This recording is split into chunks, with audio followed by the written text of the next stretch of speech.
So, this is going to be about all of the paranormal activities that have occurred in my house. I just really need somewhere to share all of this because I'm just going to go insane otherwise. So I'm 16 years old and I'm turning 17 in about 2 weeks. My family, me, my mum and my sister, used to live in a different house before our current one. My dad died about 7 years ago and it was just us for about a year. Around sometime in 2014, though, my mum met a man, his name was N, and he became my stepdad about a year later.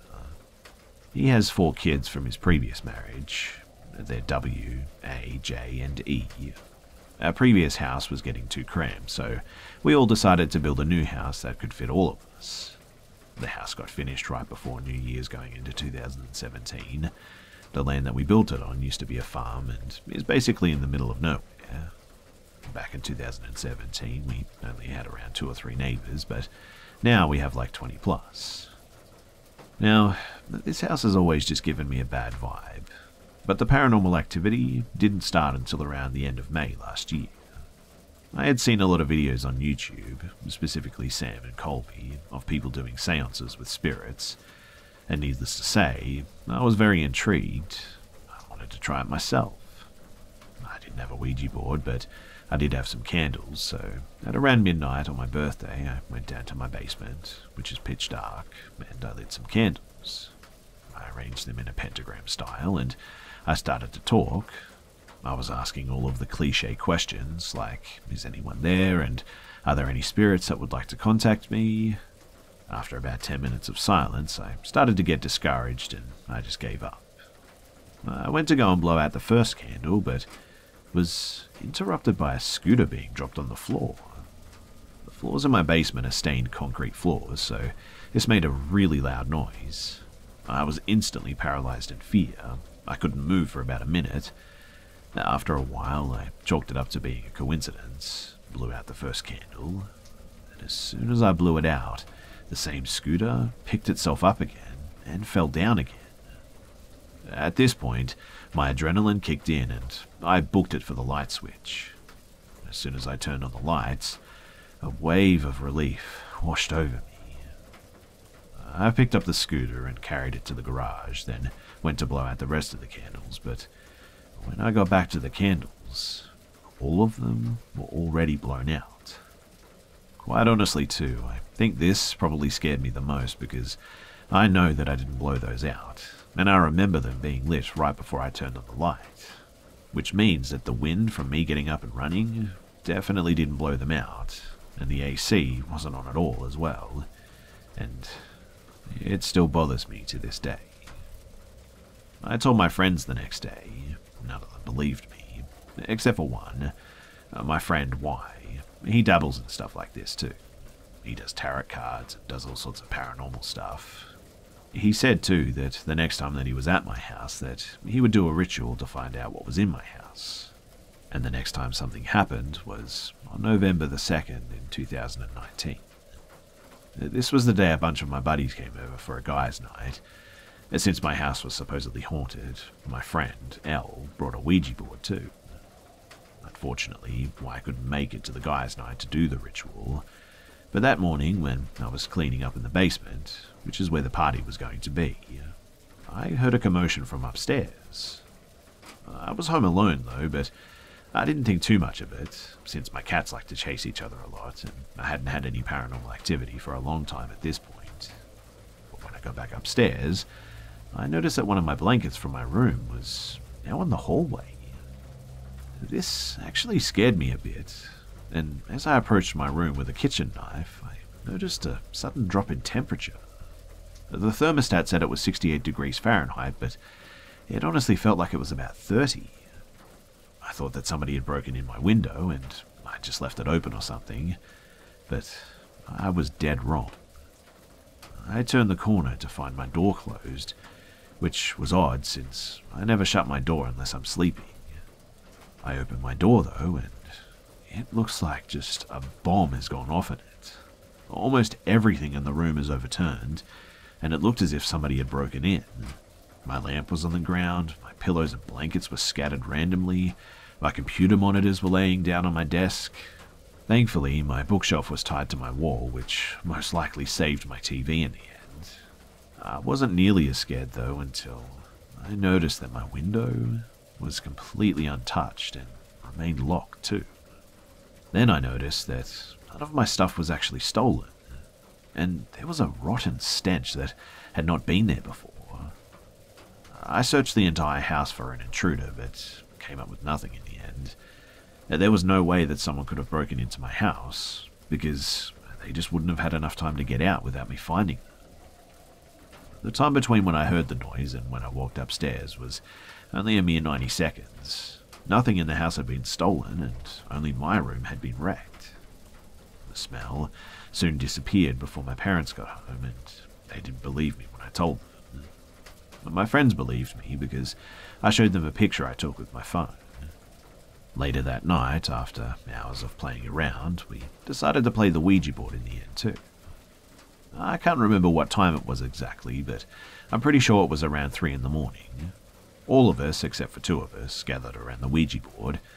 Since there were so many of us as well, only around 4 of us could play at a time, and the rest had to just watch. While we were playing, a tennis ball got tossed at us in the direction of the 2 friends that weren't playing. We asked them to stop, but we were chilled by their answers. One of them was actually asleep and got woken up when we asked him to stop, and the other was scrolling on his phone and literally had no idea what we were talking about. We eventually got into a conversation, though, with an active spirit that called himself QT. He said that he died in 2013 and knew one of us there. Everybody was confused, though, since nobody there knew anyone who had died in 2013. Well, except for me. My dad died in 2013. I remember that I read somewhere on the internet that after somebody dies, their spirit can become confused and can have sort of semi-amnesia. We started asking him more personal questions, but he kept on focusing on me. He said that he was my dad. This made me stop playing immediately, so we said goodbye to the board and we put it up. That basically just sort of killed the mood for the rest of the night too. Well, we all decided to go to sleep though, since one of our friends was sick and nobody felt like doing anything else. Everybody else fell asleep with ease, but that night I just couldn't sleep. I couldn't stop thinking about that spirit and if it actually was my dad trying to contact me. I realized that it was probably just a spirit that was feeding off my emotions. As I was dozing off, I hear a sound too that, honestly, made my stomach sink like a bag of bricks. It was the sound of a tennis ball being tossed at me. Each time it hit the floor, my stomach pulsed and it echoed in my ears. It slowly made its way towards me and came to a halt as it hit my leg. I was paralyzed in fear. Every part of me was telling me to get up and run out the door and run as far as I could, but I just couldn't. I could move my toes and fingers, but nothing else was budging.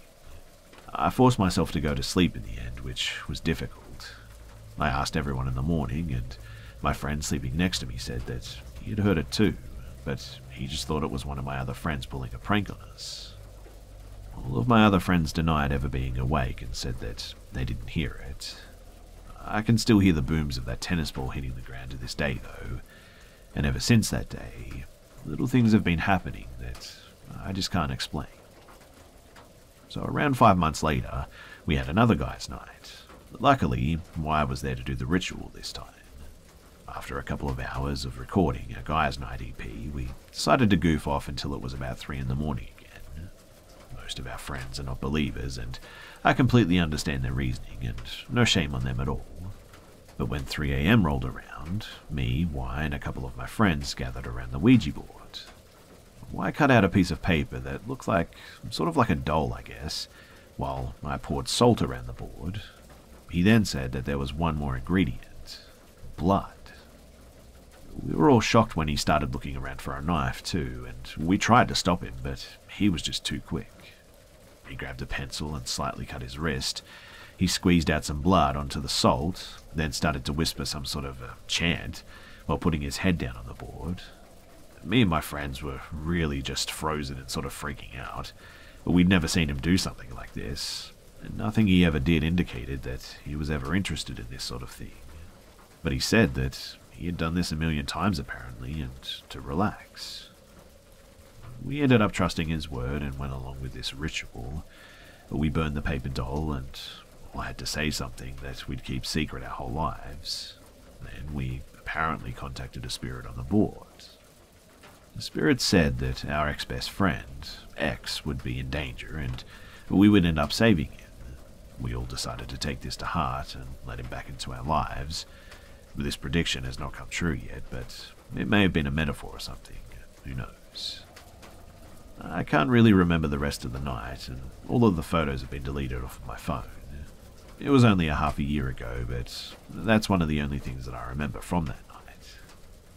Ever since that night, though, I've been having these really vivid dreams. I'm not talking about deja vu dreams, I'm talking about, like, real dreams. For example, I had a dream about an entire day, like a 24-hour dream. I woke up, followed my morning routine, went to school, had practice, and went home. When I woke up from my dream, I was a bit weirded out, because the whole thing felt like it was real. But the worst part is that everything played out exactly how it did in my dream, including every single conversation, pretty much word for word. I aced the assignment in math, I skipped notes in science and history, and I led the conversation in English, and that whole day went exactly how it did in the dream, pretty much every single detail. It was weird because it was sort of like I was predicting the future or something. Every once in a while, something will happen that will shake me, like radios going off in the night or unexplained footsteps. Lately, there's been a concerning amount of activity as well. The other day, the power went out at our house and I decided to play piano in our basement. I propped a flashlight up on the music stand towards the ceiling so it could illuminate the entire room. All was going well until the flashlight was completely tossed off of the stand. It must have been around 5 foot off into the air from the music stand before it started to fall as well. As soon as it hit the ground, the power turned back on. I realized what had just happened, and man, did I freak.